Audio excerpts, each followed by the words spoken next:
My name is Jake, and I'm 32 years old. Up until recently, I thought I had a pretty solid, if not perfect, relationship with my parents. Sure, I always knew they favored my younger brother, Ethan, but I never thought they would take it as far as they did. Ethan has always been the golden child. Growing up, it was obvious. He got away with things I never could, received praise for the bare minimum, and when he messed up, my parents had a million excuses ready for him.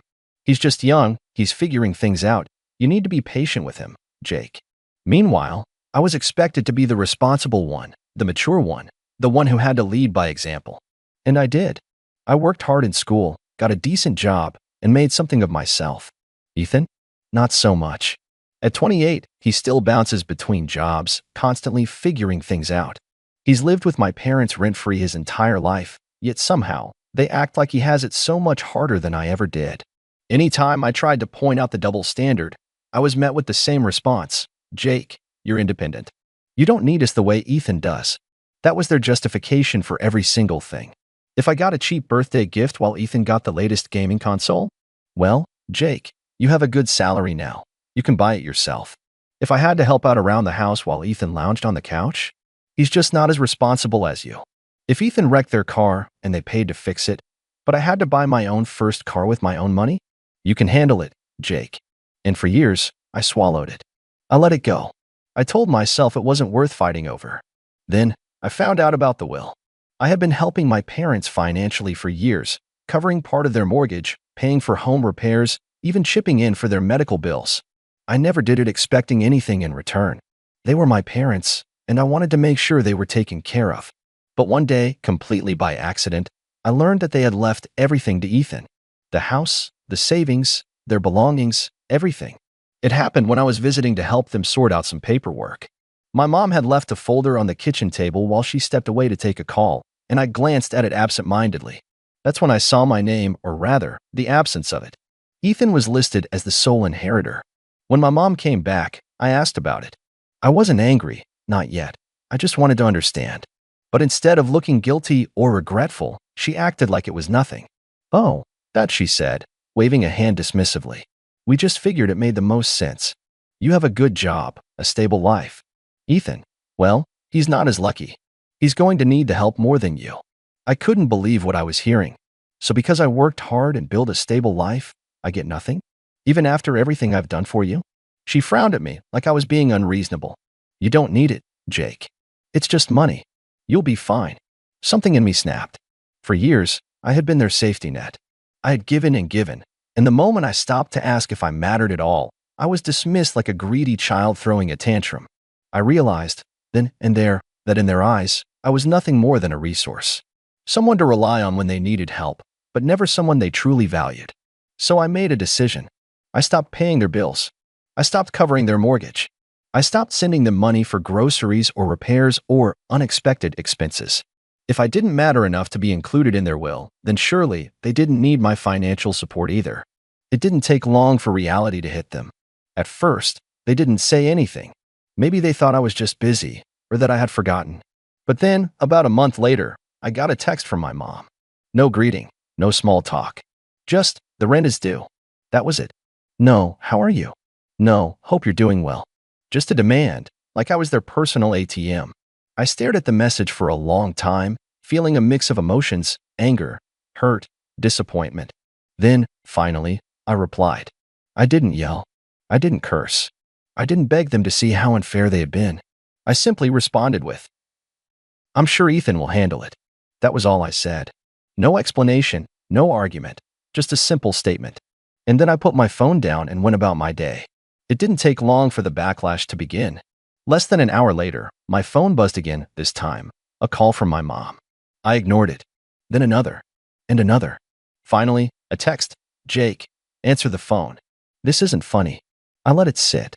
I wasn't in the mood to entertain whatever guilt trip they were about to throw at me. But sure enough, when I finally checked my voicemail later, I got exactly what I expected. Mom's voice was dripping with disappointment. Jake, I don't know what's gotten into you, but this is really selfish. Your father and I have always done our best for you. Is this really the kind of son you want to be? Ignoring us when we need you? Ethan can't afford to help right now. He's struggling. We thought you'd understand that. Call me back. I didn't. A few hours passed before I got the next message, this time from my dad. He rarely texted me, so I knew my mom must have gotten him involved. Jake, we need to talk. This is serious. Call your mother. Still, I ignored it. And for the first time in years, I felt something I hadn't before: control.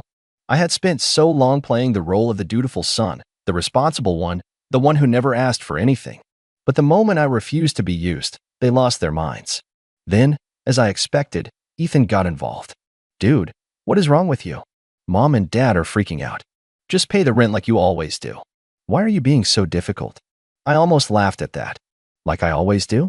As if it was my job to keep a roof over their heads. As if the fact that he was their favorite meant that responsibility automatically shifted to me. I finally responded, but I kept it short. Not my problem. The response came within seconds. WTF does that mean? You can literally afford it. Stop being a dick. I set my phone down without replying. It was incredible how quickly the entitlement came out. No, hey, are you okay? No, I didn't realize how much you've been helping. Just immediate anger that I wasn't keeping the ship afloat for them. I expected more texts, maybe a few angry voicemails. But what I didn't expect was what happened next. The next day, I woke up to a message from my aunt, my mom's sister. Hey sweetie, your mom just called me in tears. She says you're refusing to help them and that they're at risk of losing the house? What's going on? I thought you guys were close. I sighed. Of course. The flying monkeys had arrived. I took a deep breath before responding. Hey Aunt Lisa, I appreciate you checking in. I'd love to explain, but I think you should ask Mom why she left me out of the will completely while expecting me to pay their bills. Let me know what she says. There was a long pause before she finally replied. Wait, what? I smirked. That was my cue to step back and watch the fallout begin. Because now, it wasn't just between me and my parents. Now, the rest of the family was about to find out exactly what had been happening behind closed doors. And I had a feeling my parents weren't going to like it. Aunt Lisa didn't text back right away, and I figured she was either trying to get the full story from my mom or just processing what I'd said. Either way, I wasn't going to chase after her for a response. Instead, I went about my day, enjoying the rare peace that came with not being at my parents' beck and call. But that peace didn't last long. By the afternoon, my phone lit up again. This time, it was my mom. How could you say that to Lisa? This is a family matter, not her business. You're making us look bad. Ah, there it was. Not we're sorry. Let's talk about this. Not I didn't realize how unfair this was to you. Just pure outrage that their actions were now being questioned by someone else. I waited a few minutes before responding. It became her business the moment you dragged her into it. If you don't want people knowing what you did, maybe you shouldn't have done it. That shut her up, at least for the moment. But then Ethan chimed in again. Mom is literally crying right now. Do you feel good about that? Do you feel good about making your own mother cry? I stared at the text, shaking my head. The manipulation was so blatant it was almost funny. Almost. If she's crying, it's because she's realizing that actions have consequences. Not my problem. I sent it, and this time, Ethan didn't respond right away. Maybe he was running back to Mom and Dad, feeding them my words so they could all sit together and fume about how awful I was. Meanwhile, I was starting to realize just how much weight had been lifted off my shoulders. For years, I had been the responsible one, the dependable one, the one who picked up the slack when my parents coddled Ethan and let him skate through life without consequences. And what did I get for it? Nothing. Not even an acknowledgement in their will. I'd sacrificed vacations, nights out, even put off buying a home of my own because I was always helping them out. And they never once appreciated it. I was done. A few hours passed, and then my phone rang again. This time, I answered, because it was Aunt Lisa. Hey, I said, keeping my voice neutral. Hey, Jake, she said, and I could tell from her tone that she was treading carefully. I just got off the phone with your mom. I waited, letting her continue. She told me a very different version of what's going on. I almost laughed. Let me guess, she made it sound like I'm some selfish, greedy son who suddenly decided to abandon them for no reason. There was a pause, and then a quiet sigh. More or less. I leaned back in my chair. Did she mention that I've been covering their bills for years? Or that they left me out of the will entirely while giving Ethan everything? Another pause. No. She left that part out. Of course she did. Well, I said, keeping my tone even, that's what happened. Lisa sighed again. Jake. I had no idea. I really didn't. And honestly, I don't blame you one bit. That surprised me. Really? Of course. Look, I love your mom, she's my sister, but she's always played favorites with Ethan. And I hate to say it, but I think she just assumed you'd always be there to clean up their messes. That you would never say no. Well, I said, she assumed wrong. Lisa was quiet for a moment. Then she said, so what now? I exhaled slowly. Now? Now they figure it out on their own. I'm done being their safety net. Lisa didn't argue. In fact, she let out a dry little chuckle. Honestly? Good for you. We talked for a few more minutes, and before we hung up, Lisa said something that stuck with me. I have a feeling this isn't over. They're gonna try something. Be careful, Jake. She wasn't wrong. Because later that evening, I got another text from Ethan. Fine. If you want to act like a selfish A, go ahead. Just don't come crawling back when you realize you messed up. I stared at the message for a second before shaking my head. Messed up? I hadn't messed up a single thing. If anything, this was the first time in years that I was finally getting something right. But Ethan's text made one thing very clear. They weren't going to back down that easily. And part of me was almost looking forward to whatever they tried next. The next morning, I woke up to a pounding on my front door. Not a polite knock. Not even an impatient one. This was the kind of pounding that made you think someone was about to break the door down. I already knew who it was before I even checked the peephole. For a second, I debated just ignoring it, letting them stand out there and fume. But something told me that if I didn't answer, they'd just keep banging until the neighbors complained. With a sigh, I opened the door. Sure enough, there stood my parents and Ethan. Mom had her arms crossed, her face pinched with disapproval. Dad, as usual, stood slightly behind her, like he always did when she was in full attack mode. And Ethan, well, Ethan had the same smug, self-satisfied expression he always wore when he thought he was in control of a situation. I leaned against the doorframe, arms crossed. Wow, this is unexpected. Mom didn't waste time. Jake, we need to talk. I let out a small chuckle. Oh, now you want to talk? Not when you were writing me out of the will. Not when you were expecting me to keep paying your bills while giving Ethan everything.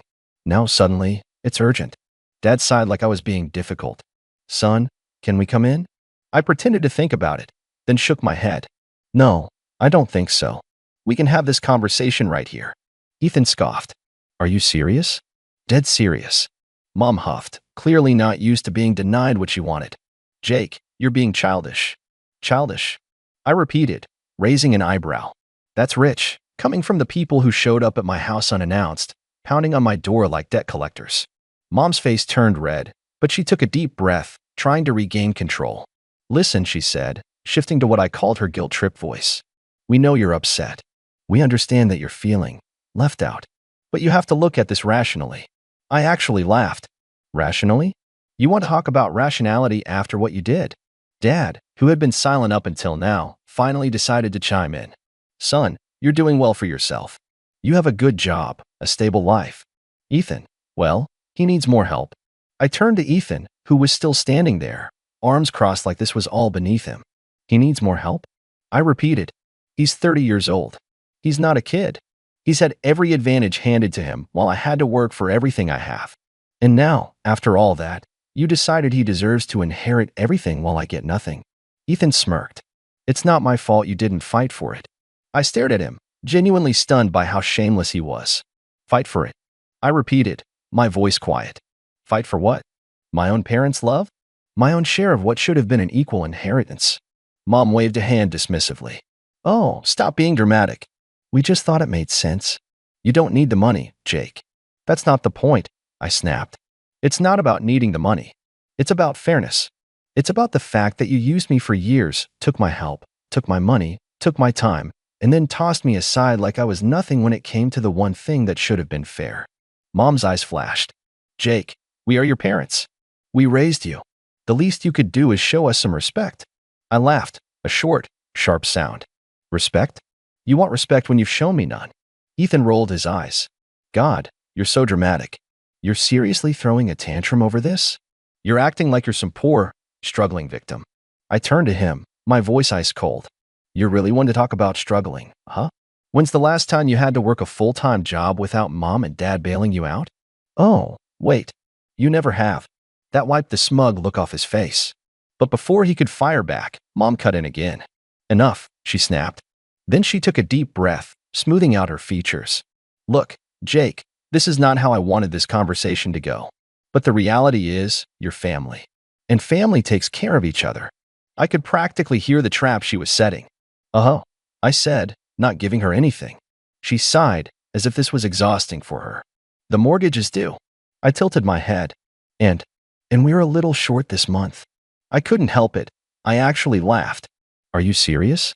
After everything you just said, after standing here defending your choices, you're still asking me for money. Mom's lips pressed into a thin line. Jake, we're asking you to do the right thing. There it was. The manipulation. The guilt tripping. The expectation that no matter how badly they treated me, I would still come running when they needed me. I took a deep breath, looked each of them in the eye, and said, "No." Mom flinched like I'd slapped her. "Excuse me." I said, "No." I repeated, my voice steady. "I'm not paying a single cent. Not now, not ever again." Ethan let out a low whistle. "Wow, so that's it, huh? You're just gonna let your own parents lose their home over some petty grudge?" I stared at him. "You live there too, don't you? Maybe you should step up and pay for once in your life." His face darkened. "You're selfish, Jake." Mom, however, wasn't done. "Jake," she said, her voice dangerously low, "do you really want to do this? Do you really want to walk away from your family over money?" I met her gaze without flinching. "That's funny," I said. "Because from where I'm standing, you walked away from me first." She opened her mouth, but I didn't let her speak. "You made your choice. You chose Ethan. You chose to leave me out. Well, now I'm making my choice. And I choose to be done." I stepped back and, without another word, shut the door in their faces. For a few seconds, there was silence.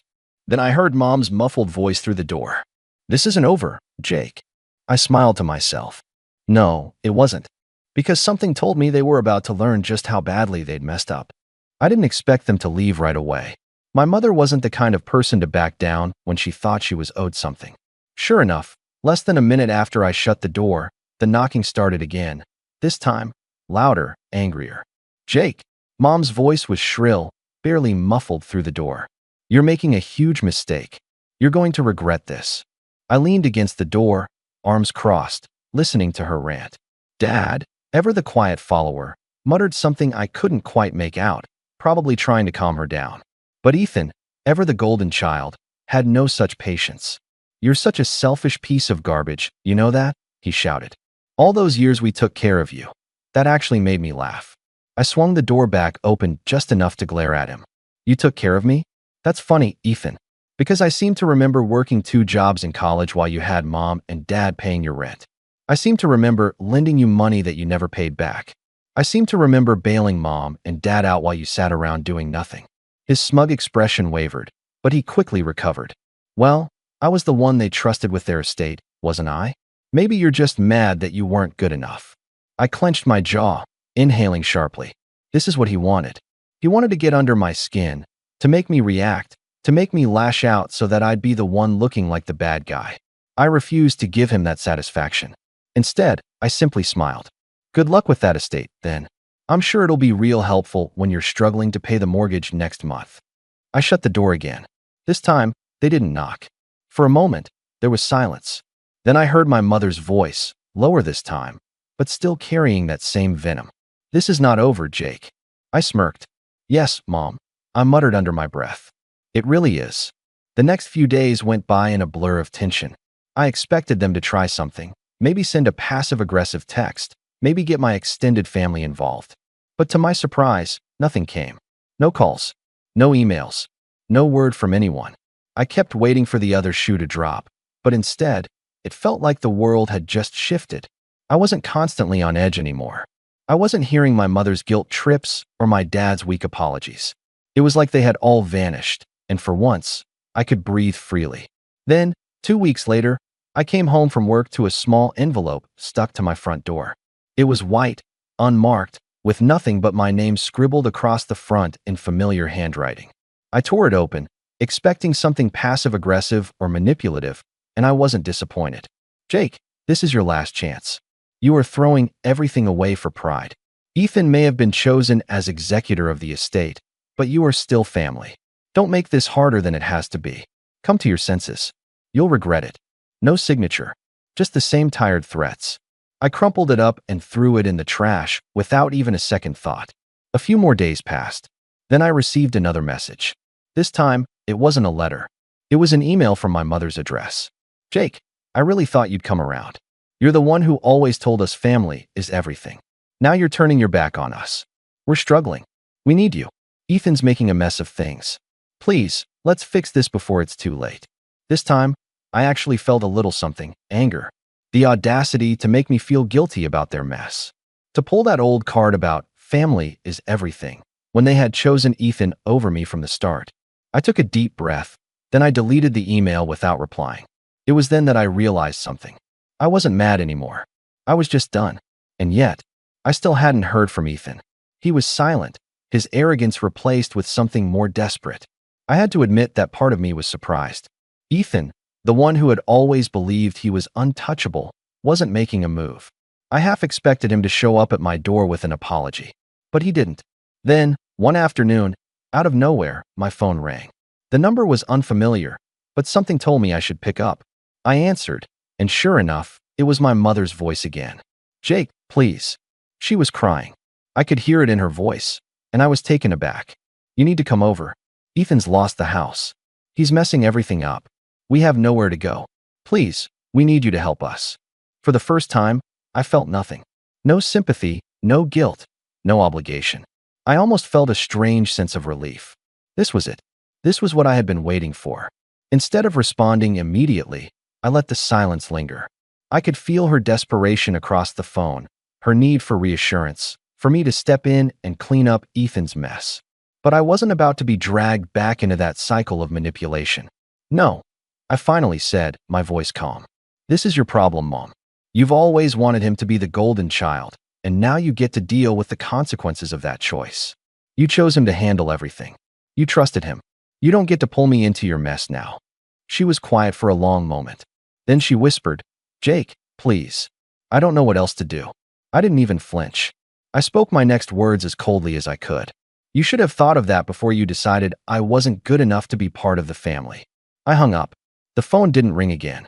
For weeks, I didn't hear from anyone. But strangely enough, I felt better. The weight of years of resentment and manipulation had finally been lifted. And then one day, while I was at the store, I saw a familiar face in the parking lot. My father.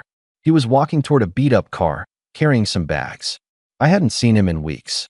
I debated whether to approach him, but something told me that nothing was left to fix. I just turned away, ignoring the way he called my name. That was the last time I saw him. So here I am, a year later. I haven't heard a single word from my parents or Ethan. Part of me wonders if they're still struggling. Part of me wonders if they ever realized what they did wrong. But honestly, I'm okay.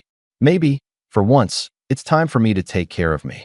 So, Reddit, what do you think? Did I go too far? Should I have tried to fix things instead of shutting them out? Let me know your thoughts.